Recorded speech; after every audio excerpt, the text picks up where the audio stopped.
The story begins with Ryan, a confident but overworked CEO who always has everything under control, except when it comes to his ex. His ex-girlfriend, Claire, had recently invited him to a grand party, one hosted at a luxurious rooftop venue in the city. On the surface, it was supposed to be casual. But Ryan knew better. Claire never did anything without a reason. She wanted to show off her success, her new circle of friends, and maybe even make him squirm a little. Ryan didn't want to go alone. He hated the idea of showing up and being seen as the lonely, busy executive who hadn't moved on. But he also wasn't in a relationship. So, he did something completely out of character. He hired a date. Not a real girlfriend, not someone serious. Just a woman to play the part for one night, someone charming enough to turn heads but professional enough to know it was all pretend.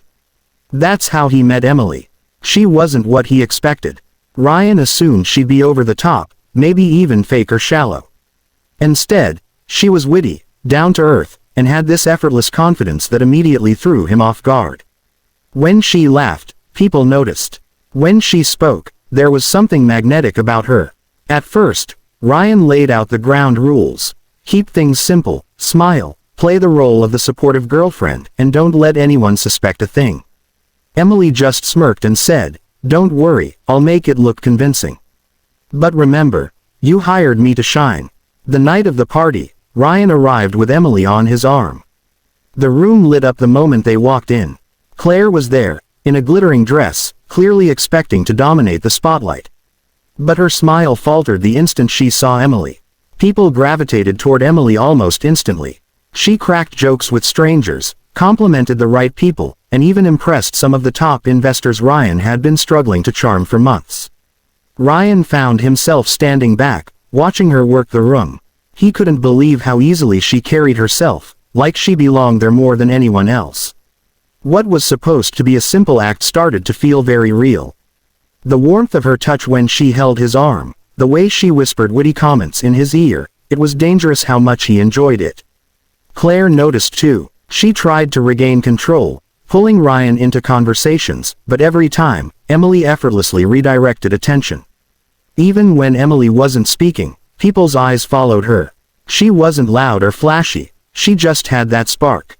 By the middle of the night, the whole event felt like it revolved around her. Ryan realized something strange. He wasn't embarrassed anymore. He wasn't there to prove anything to Claire.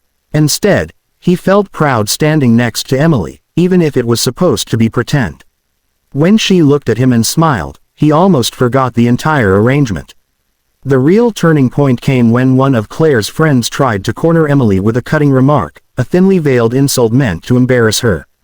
But Emily didn't flinch. She responded with such grace and cleverness that the entire group burst into laughter, except Claire. From that moment, Emily wasn't just his date for the evening. She was the star of the night. As the party wrapped up, Claire approached Ryan, trying one last time to rattle him. She said, "You've really outdone yourself. She's something else." But there was a hint of jealousy in her voice that she couldn't hide.